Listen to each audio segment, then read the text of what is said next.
Punto uno, ¿no? El pecado, definición es su naturaleza. Si nosotros vamos a Primera de Juan, el capítulo 3, el versículo 4, dice así: todo aquel que comete pecado quebranta también la ley, pues el pecado es el quebrantamiento de la ley. La Biblia no da otra definición de pecado. Todo aquel que comete pecado quebranta también la ley, pues el pecado es transgresión de la ley. ¿Qué es pecado? Transgredir la ley. El pecado, cuando tú pecas, estás transgrediendo la ley y la consecuencia de tu pecado es tu separación con Dios. Entonces, imaginemos la ley, ¿no? Nosotros ya conocemos la ley, los 10 mandamientos. Cuando nosotros faltamos un mandamiento, bíblicamente, faltamos toda la ley. Desde allí hasta ahora podemos ya entender nuestra imposibilidad de guardar la ley por nosotros mismos, ¿no? Porque todos pecamos, lo menciona Pablo, todos estamos destituidos de la gloria de Dios, todos pecamos, todos somos pecadores, ¿no? Porque en acción y en el pensamiento quebrantamos la ley, porque el pecado es transgresión de la ley. Santiago, el capítulo 2, versículo 10 al 11. Yo tengo mi Biblia por aquí. En Santiago, el capítulo 2, versículo 10 al 11, nos menciona que, porque el que guarda toda la ley, pero ofende en un solo punto, es culpable de todos, porque el que dijo no cometerás adulterio, también ha dicho no matarás. Si no cometes adulterio, pero matas, ya eres transgresor de la ley. Hay que tener cuidado con esto, ¿no? Porque como adventistas que somos, tal vez corremos el peligro de enfocarnos solamente en el sábado, pero no solamente es eso, ¿no? La ley es un todo y por lo tanto, cuando quebrantamos, tal vez el que nosotros pensemos el más mínimo mandamiento, nos hacemos pecadores de todos los mandamientos. Aquí en el conflicto de los siglos, la página 484 dice así: la única definición de pecado es la que da la palabra de Dios, dice Elena G. de White. El pecado es transgresión de la ley. Es la manifestación exterior de un principio en pugna con la gran ley de amor que es el fundamento del gobierno divino.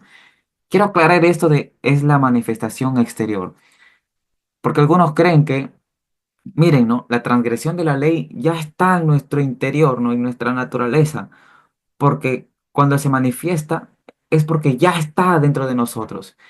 Y aquí Elena G. de White se refiere a la acción, ¿no? Porque el pecado empieza en nuestro corazón, en nuestra mente, ¿no? Cuando atendemos a ese deseo, se manifiesta ese deseo en una acción cuando ya en la mente lo hemos concebido, como lo menciona Jesús en su Sermón del Monte, ¿no? No todo, oíste que fue dicho a los antiguos, no cometeréis adulterio, pero yo les digo que todo aquel que mira a la mujer con otros ojos, ¿no? Con ojos de codicia, para codiciarla, ya está adulterando.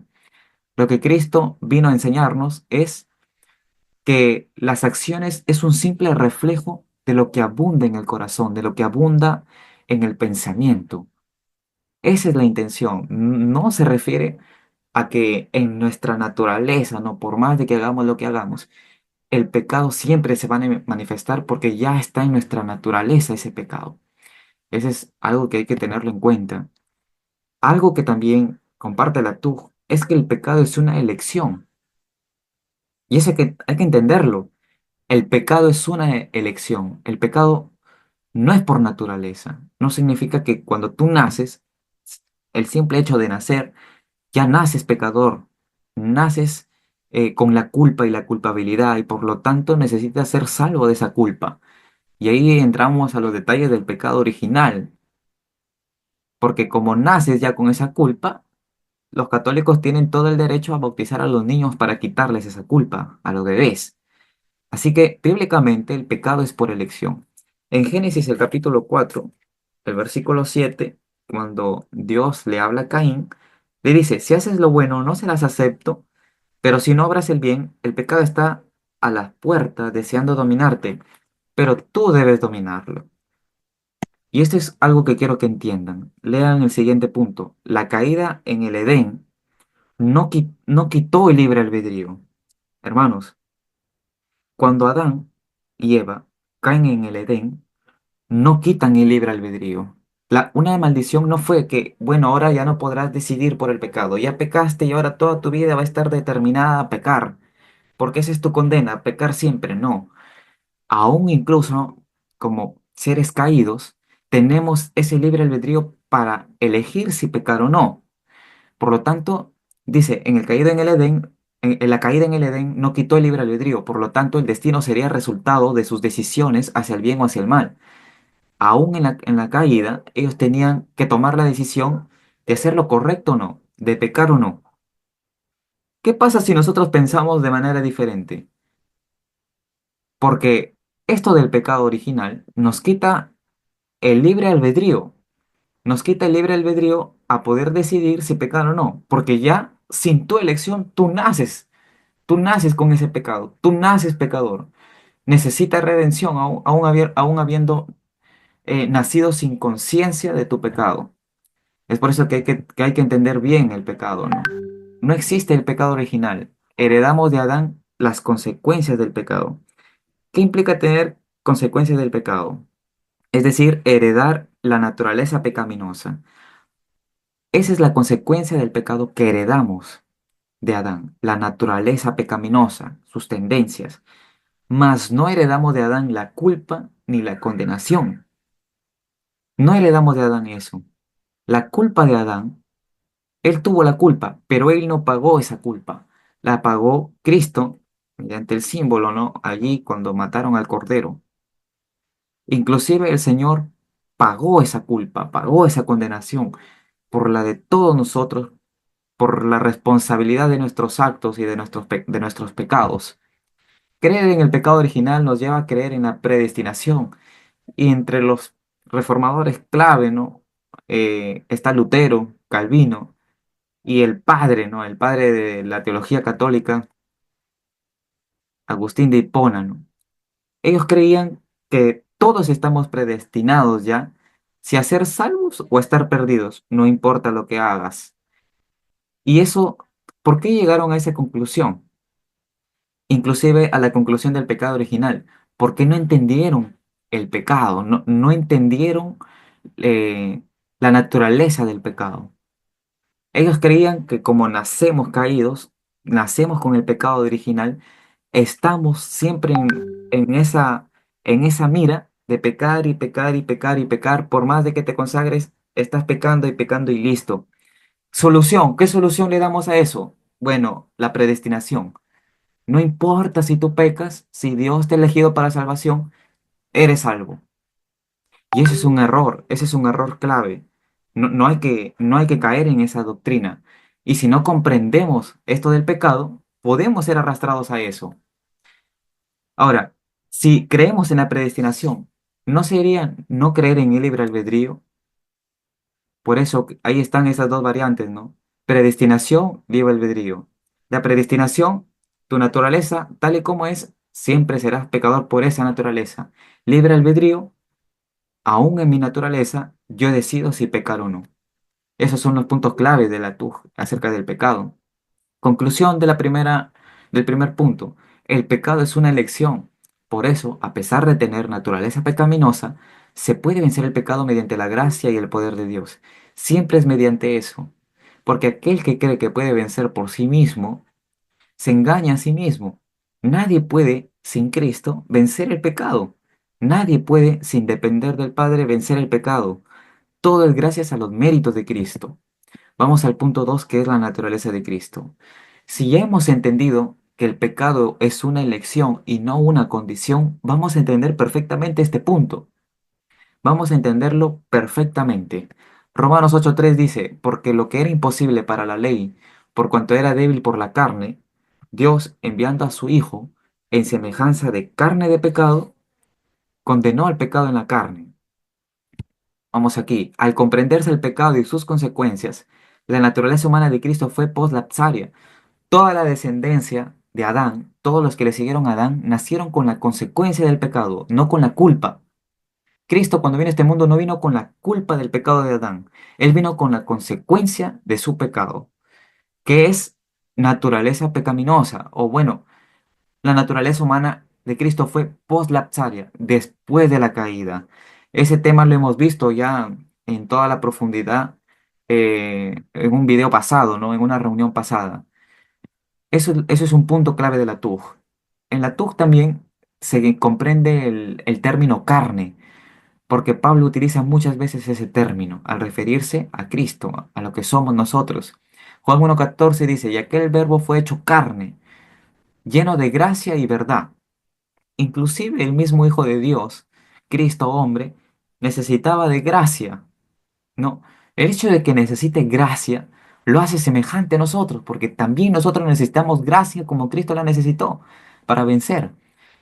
La TUG comprende la palabra carne, que en griego sarx, como su misma definición en un diccionario de griego lo define, ¿no? Que es una naturaleza humana con todas sus debilidades, caída, pecaminosa, con todas sus debilidades. Bueno, en la vida de Cristo, el pecado también fue electivo. Él nunca eligió pecar. En Hebreos 4:12 lo vemos claramente, ¿no? Aquel que fue tentado en todo, según nuestra semejanza. En la reunión pasada hemos visto la palabra semejanza también, ¿no? Que tenía dos énfasis esa palabra semejanza. Una, que Cristo no era exactamente igual a nosotros, por un punto, es que Él era también divino 100%. Nosotros no somos divinos. Y la otra es que en la misma carne, en la misma naturaleza caída, Él no se mostró pecador, no eligió el pecado. En cambio, nosotros sí. Esos son los dos puntos que vimos la semana pasada de la palabra, perdón, el video pasado de la palabra semejanza. Es lo que dice el ministerio médico. Él tomó sobre su naturaleza sin pecado nuestra naturaleza pecaminosa para saber cómo socorrer a los que son tentados. Elena G. de Guay es clara, ¿no? Él tomó sobre su naturaleza sin pecado nuestra naturaleza pecaminosa para saber cómo socorrer a los que son tentados. Hay un libro que critica la TUG que se envió al grupo, se mencionó un poquito de ese libro ahí en el grupo del hermano Alexander. El autor, cuando escribe acerca del pecado, ese autor, no voy a mencionar su nombre, ya ustedes lo pueden ver después, él cita esta parte de la cita de Elena G. de White, lo cita en la parte del libro donde habla acerca del pecado, de la naturaleza de Cristo específicamente, la cita para poder corroborar que Cristo sí vino con esa naturaleza, con la naturaleza pecaminosa. Pero más adelante se contradice completamente porque después de explicar lo que aborda la TUG, citando inclusive a Elena G. de White, después él llega y empieza a poner todas sus ideas acerca, porque eso es los que critican la TUG, más se basan en sus ideas, citando aún a Elena G. de White, se basan en sus ideas de la imposibilidad. Ese es el detalle. Ese autor lo que hace es habla sobre la TUG, sobre la naturaleza humana caída de Cristo, y después se contradice citando algunos versículos por ahí muy forzados, ¿no? Muy forzados, tratando de acomodarlos para poder contradecir algo que creo yo, por más de que se quiera, no se puede contradecir. Cuando leamos un libro, siempre es bueno leerlo con una mente crítica, no destructiva, sino con una buena crítica de discernimiento espiritual. Lamentablemente estamos en un tiempo donde así debe ser, ¿no? Todo material que llega a tus manos, léelo de esa manera, como base teniendo la Biblia y el espíritu de profecía. Cristo fue divino al 100% y humano al 100%, pero nunca usó su divinidad para tener ventaja alguna sobre vencer la tentación. Él venció como hombre, triunfó como hombre, como consecuencia de su dependencia del Padre. Jesús necesitaba de gracia como todo hombre. En este caso, Cristo se convierte en todo semejante a nosotros, viniendo a ser como uno de nosotros. Y ahí están algunos textos, ¿no? Filipenses 2, cuando menciona que se despojó a sí mismo y se hizo semejante a nosotros, ¿no? Tomando forma de siervo. La palabra siervo en el griego quiere decir esclavo, esclavo, ¿no?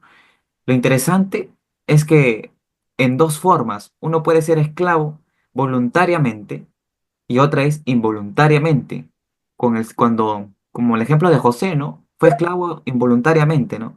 Simplemente fue vendido y listo. En el caso de Cristo, Cristo fue esclavo voluntariamente. Él quiso ser siervo, él quiso ser esclavo. Esa es la maravillosa gracia de Dios, ¿no?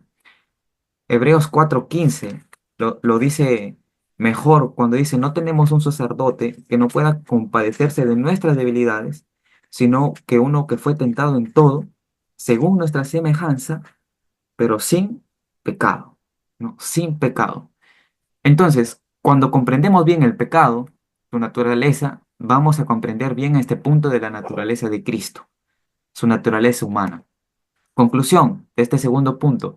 Al comprender al pecado, se comprende que podemos tener una naturaleza humana pecaminosa y aún así tener elección por el pecado y no estar involuntariamente transgrediendo la ley, como mencionan algunos. Algunos mencionan que por el simple hecho de nacer y de crecer y de desarrollarte, de manera involuntaria transgrede la ley. Eso es algo raro, ¿no? No tiene sentido, la verdad, a veces pensar en eso, ¿no? De manera involuntaria transgredimos la ley. Eso es peligroso. En este caso, Cristo tuvo una naturaleza pecaminosa, pero nunca pecó. La naturaleza poslapsaria de Cristo. Ahora, entendiendo los dos puntos, vamos a entender acerca de la justificación, que es declarar y hacer justo. Algunos dicen que la justificación solamente es declarada. Hay un término que le dan ahora, ¿no? Que es justificación legal, forense. Vamos a explicarlo eso ahorita mismo. Segunda de Corintios 5:19. Dios estaba en Cristo reconciliando consigo el mundo, no tomándoles en cuenta a los hombres sus pecados, y nos encargó a nosotros la palabra de la reconciliación. Este texto es usado para poder argumentar la justificación legal. Por el simple hecho de que Cristo haya muerto, haya resucitado y nos haya salvado, todos hemos sido reconciliados con el Padre. Todos prácticamente tenemos la justificación. No, ahorita quiero explicar esto, ¿no? Porque se puede malentender. Todos somos justificados legalmente. Tenemos por ley la justificación por el hecho de que Cristo ha hecho ese sacrificio y nos ha salvado.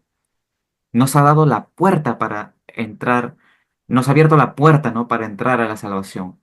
¿Cuál es la diferencia entre alguien que es declarado justo y es hecho justo? La diferencia es que todos podemos estar declarados justos, ¿no? Hacer justo es cuando nosotros aceptamos ese sacrificio, creemos en Jesús.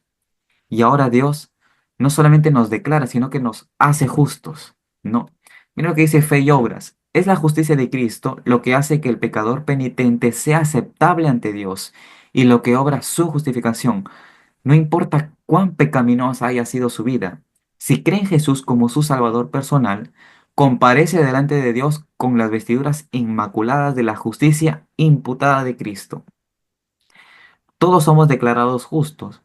Cuando nosotros aceptamos y creemos, se nos imputa esa justicia. Esa imputación es hacer justo al pecador. Es decir, cuando tú te arrepientes, cuando buscas al Señor, el Señor llega a ti y su justicia la imputa en ti. Es decir, te hace justo, te declara justo. Ese es tu derecho al cielo. De tal manera que si te presentas al Padre, eres contado como no teniendo pecado. Porque la justicia de Cristo está en ti. Tus pecados han sido borrados. Tus pecados han sido perdonados. Y ahora eres hecho justo. Eres justo delante del Padre, como si no hubieras tenido pecado. Hermanos, eso es gracia y esa es la justificación que hace el Señor en el hombre. A Cristo debe el mirar, ¿no? El hombre debe mirar a Cristo en busca de perdón y poder para cumplir lo que la ley ordena. Los que son justificados por la fe deben tener un corazón que se mantenga en la senda del Señor. Una evidencia de que el hombre no está justificado por la fe es que sus obras no corresponden con su profesión. Lo que decimos, ¿no? Que somos, pero no hacemos lo que somos, ¿no? Santiago dice, ¿no ves que la fe actuó juntamente con sus obras y que la fe se perfeccionó por las obras? Mensajes selectos, tomo uno.